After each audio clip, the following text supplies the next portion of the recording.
Called by various names such as the First True World War, the First Modern War, and at times simply the Great War. The First World War lasted from July 1914 to November 1918. With the mobilization of more than 70 million military personnel and the death of an estimated 9 million combatants and 13 million civilians, this war can certainly be considered one of the deadliest conflicts in modern history. It is doubtless then that the experiences of the countless men and women as combatants, nurses, and civilians would find representation within films. In today's video then, I bring to you 5 must-watch films which deal with the painful memories of the men and women on the war front. Made in 1930, All Quiet on Western Front is an epic war film based on the 1929 Erich Maria Remarque's novel of the same title. Directed by Louis Milestone, it stars Louis Walheim, Louis Ayres, John Gray, Arnold Lucy, and Ben Alexander. What happens when a group of adolescent boys is pursued by their class teacher that it is beautiful to die for one's country? How did a common soldier during the first ever modern warfare in the history experience war? If you wish to know the answer, All Quiet is for you. The film follows a group of schoolboys talked into enlisting at the beginning of World War I by their jingoistic teacher. The story is told entirely through the experiences of the young German recruits and highlights the tragedy of war through the eyes of a few individuals. An interesting fact about this film, as well as the novel which it is based on, is that it is not alone in its humanistic, individualistic, and a bit skeptical attitude towards war. Indeed, in 1930s, many soldiers and even nurses went on to publish their personal experiences of the war, which resonated with the sensibility depicted in this film. The sentiment of the soldiers resonates with the poetic protests of the likes of Wilfred Bowen, Siegfried Sassoon, and Isaac Rosenberg. At the same time, though, it must be said that the modern viewer might find the tone of the film at times melodramatic. If you can overlook this fact, the film will still be successful in binding you to one of the most tragic events in modern history. Oh, lad, you must speak to them. You must tell them what it means to serve your fatherland. No, I can't tell them anything. You must, Paul. Just a word. Just tell them how much they're needed out there. Tell them why you went, what it meant to you. I can't say anything. If you remember some deed of heroism, some touch of nobility, tell about it.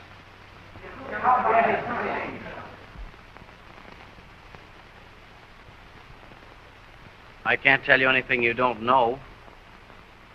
We live in the trenches out there. We fight. We try not to be killed. Sometimes we are. That's all.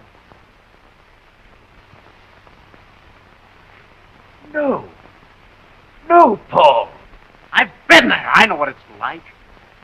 That's not what one dwells on, Paul. I heard you in here reciting that same old stuff, making more iron men, more young heroes. You still think it's beautiful and sweet to die for your country, don't you? Well, we used to think you knew. The first bombardment taught us better. It's dirty and painful to die for your country. When it comes to dying for your country, it's better not to die at all. There are millions out there dying for their countries. And what good is it? Very few war films can boast of not showing the blood and gore of the war and yet being successful at pointing out the flawed perspective which make war possible. Made in 1937, The Grand Illusion, with its unflinching humanistic perspective towards different nationalities and an anti-war stance, does exactly that. Directed by Jean Reno, who co-wrote it with Charles Spark, the film revolves around a small group of French officers who are prisoners of war under the Germans during World War I. The Grand Illusion is regarded by critics and film historians as one of the masterpieces of French cinema and among the greatest films ever made. The main star cast of the film includes Jean Gabin, Dita Parlo, Pierre Fresnay, Erich von Stroheim. An interesting fact about the film is that unlike many war films which end up representing one side of the war as just or humanistic, whereas the other as unjust or brutal, this film represents different nationalities and also explores the class differences among the same nationalities during warfare. Je ne sais pas qui va gagner cette guerre. La fin, quelle qu'elle soit, sera la fin des Rothenstein et des Boieldieu. On n'a peut-être plus besoin de nous. Et vous ne trouvez pas que c'est dommage? Peut-être. Made in 1957, Paths of Glory is an American anti-war film. Based on Humphrey Cobb's novel of the same title, the film is co-written and directed by Stanley Kubrick. Set during World War I, the film stars Kirk Douglas as Colonel Dux, the commanding officer of French soldiers who refuse to continue a suicidal attack, after which Dux attempts to defend them against a charge of cowardice in a court-martial. The film shows how war and its damage are seen by a few as a means to reach some form of glory and material gains. With the perspective of Colonel Dux, a man of conscience, the film seems to raise an uneasy question. Which are the paths of glory? The ones which a few men decide for a great many to die on, or the one in which one stands by a failed mission despite all odds? Well, had to be done. France cannot afford to have fools guiding her military destiny. I'm grateful to you, Dax, for having brought this matter to my attention. Colonel Dax, how would you like General Miro's job? His what, sir?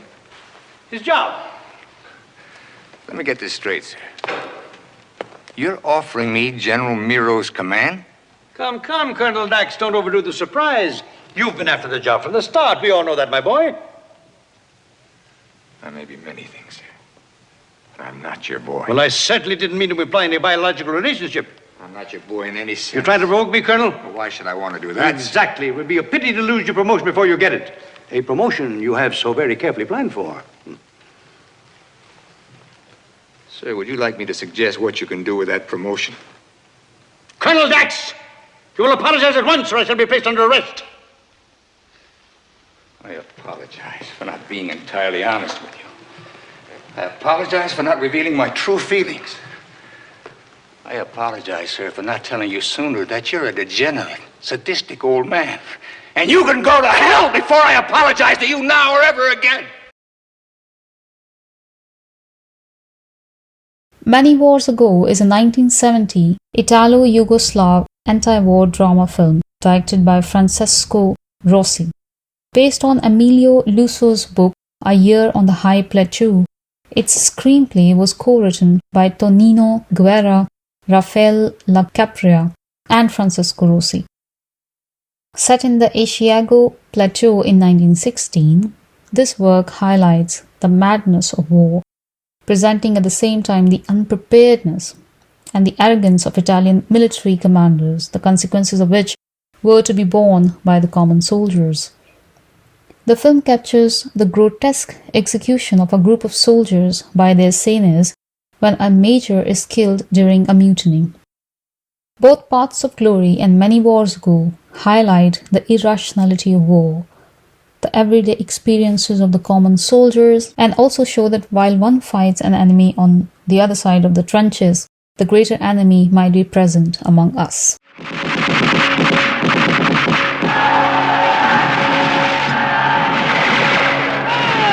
Basta, soldato italiano! Non si può uccidere così! Tornate indietro! Basta!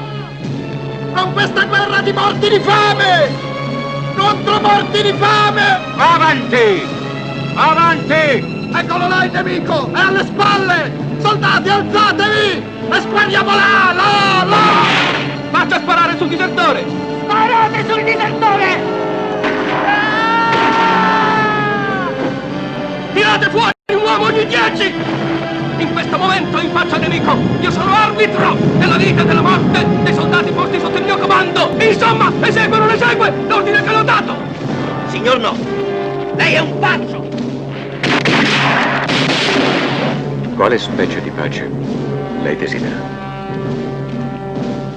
Una vera pace. Lei ha causato la morte del maggiore Malchiodi.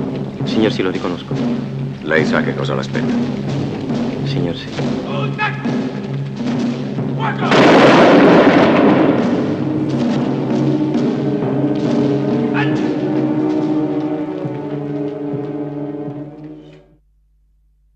Within the representation of First World War in films, very few are told from the perspective of women who also participated in the war effort and suffered in various ways. Testament of Youth, based on the memoir of the same title by a prolific writer who served as a voluntary aid nurse during the war, is one such example. A British drama film made in 2014, Testament of Youth was directed by James Kent and written by Juliet Tauhidi and stars Alicia Vikander as Vera Burton. Born and raised towards the end of the 19th century in a middle-class family, Vera becomes aware of her rights as a young girl and aims to pursue higher education at Somerville College, Oxford. When the war breaks out, like her male counterparts Roland and her brother, she leaves her education unfinished and joins VAD service to become a war nurse. The film shows her losses through the war, the sorrows of a whole generation whose past, present and future are dictated and forever changed due to war, and the larger repercussions of the Great War on men and women of the British society. What makes the film unique is the female response to war and to the demands of nationhood. At the same time, Alicia Vikander's magnificent acting brings to life the emotions and the personal strife which Britain went through decades ago.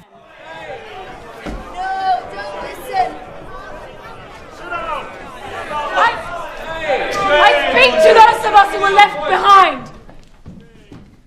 The mothers, sisters, women. We send our men to war. I fought my father to let my brother go.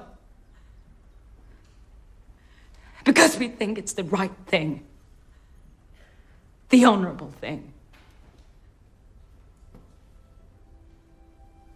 But all I can do is stand here and ask you, is it? So, this was my list of 5 must-watch films about First World War. Hope to be back with another interesting video. Meanwhile, thank you for watching, and if you liked the video, please give it a thumbs up and feel free to subscribe to our channel.